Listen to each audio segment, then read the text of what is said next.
আসসালামু আলাইকুম। আশা করি দর্শক বন্ধুরা সকলে ভালো আছেন। এটা হচ্ছে আমার নতুন বাড়ি, একদম সারি বেঁধে গাছগুলো লাগানো হচ্ছে।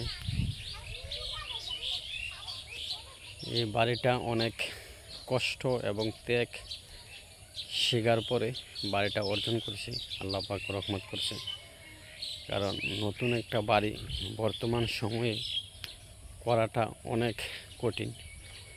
যে বাড়িটা করে সে বুঝতে পারে যে কত শরীরের ঘাম ঝরছে, একমাত্র শুধু আমি নিজেই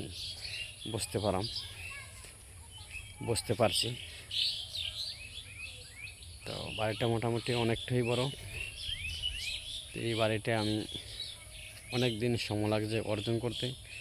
কোনো জিনিস এইভাবেই হয় না, অনেক কষ্ট ত্যাগ স্বীকার করার পরে হয়।